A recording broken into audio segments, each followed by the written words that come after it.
दोस्तों भारतीय state bank SBI में अगर आपका खाता है तो 5 बड़े अपडेट निकल कर आ रहे हैं। पहला अपडेट देखिए, एसबीआई जनरल ने बैंक एश्योरेंस के लिए बजाज मार्केट्स के साथ हाथ मिलाया, पार्टनरशिप साझेदारी की है और इसका ग्राहकों को क्या फायदा होगा देखिए आप। अभी जो मोटर इंश्योरेंस कैटेगरी के तहत एसबीआई जनरल इंश्योरेंस बाइक और कार इंश्योरेंस की योजनाएं देता है, राइट, जिसमें 15 लाख रुपए तक की पर्सनल एक्सीडेंट कवरेज और third party liabilities cover, on defence cover के साथ 15 एड ऑन सर्विस भी मिलती है। लेकिन अब एसबीआई की जो बैंक एश्योरेंस सर्विस चालू होगी, यानी कि बैंक प्लस इंश्योरेंस, इसको कहते हैं बैंक एश्योरेंस। ये एक बैंक और बीमा कंपनी के बीच साझेदारी और व्यवस्था होती है जो बीमा कंपनी को अपने उत्पादों को बैंक के ग्राहकों को बेचने की अनुमति देती है। यानी समझ रहे हो, अब आप बजाज इंश्योरेंस के प्रोडक्ट्स और बजाज इंश्योरेंस के अलग अलग तरह की बीमा पॉलिसीज का फायदा एसबीआई के जरिए ले पाएंगे। ये साझेदारी व्यवस्था दोनों ही कंपनियों को बेनिफिट देगी और दोनों ही कंपनियों के ग्राहकों को फ्लेक्सिबल सुविधा भी देगी, है ना। चलिए अगला अपडेट देखिए आप। एसबीआई के ग्राहकों के लिए अच्छी खबर है, अब रुपे कार्ड से कर पाएंगे यूपीआई पेमेंट। अभी एक दिन पहले एसबीआई की तरफ से इस नई सुविधा की घोषणा की गई है। रुपे क्रेडिट कार्ड से यूपीआई पेमेंट कर पाएंगे, यानी कि अब अगर आपको दोस्तों 10-20 रुपए की भी कुछ खरीदारी करनी है ना,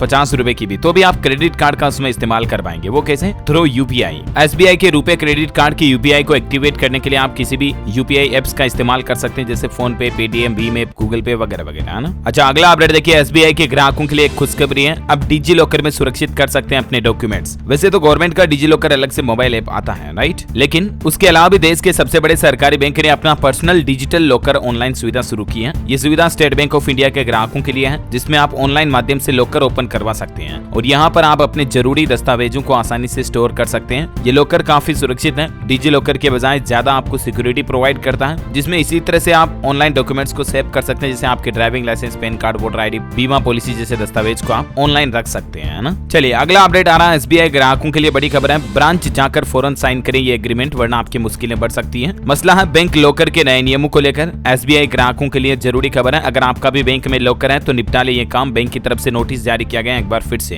बैंक लॉकर को लेकर नियमों में संशोधन हुआ, जिसे बैंकों को 30 सितंबर तक लागू करना है। अब लॉकर रूम में आने जाने वालों की सीसीटीवी से निगरानी होगी। एसबीआई बैंक ने भी अपने लॉकर होल्डर्स के लिए कहा कि वह बैंक ब्रांच पहुंचकर नए लॉकर एग्रीमेंट को जल्द से जल्द साइन कर दें। बैंक ने रिवाइज लॉकर एग्रीमेंट के बारे में ट्वीट करके भी जानकारी दी है, क्योंकि हाल ही में आरबीआई की तरफ से देश के सभी बैंकों के लिए लॉकर को लेकर नए सर्कुलर जारी करने का आदेश जारी किया है ना। एसबीआई ग्राहकों को अब लॉकर के लिए कितना चार्जेस देना होगा, उसमें भी कुछ बदलाव हुए हैं, जिसकी डिटेल्स आप स्क्रीन पर देख सकते हैं। चलिए एसबीआई ग्राहकों के लिए अगला अपडेट आता है, 15 अगस्त को बंद होने जा रही है फायदेमंद एफडी स्कीम। दरअसल एसबीआई की जो अमृत कलश एफडी योजना है ना, उसमें निवेश करने का आखिरी मौका आपके पास 15 अगस्त तक। इसमें सीनियर सिटीजन को 7.60 और अन्य लोगों को 7.10% तक सालाना ब्याज मिलता है, यानी सामान्य एफडी की तुलना में आपको ज्यादा इंटरेस्ट मिल जाता है इस अमृत कलश योजना पर, ठीक है। ओके, तो उम्मीद है एसबीआई खाताधारकों के लिए 5 बड़े अपडेट आपको जरूर जानने मिलेंगे। और भी आपके मन में कोई सवाल है तो कमेंट करके पूछेगा। इस वीडियो को लाइक और शेयर करना, डीएलएस न्यूज चैनल को सब्सक्राइब करके बेल आइकन जरूर दबा देना, ऐसी ही महत्वपूर्ण जानकारियों से अपडेट रहने के लिए। जय हिंद, जय भारत, वंदे मातरम।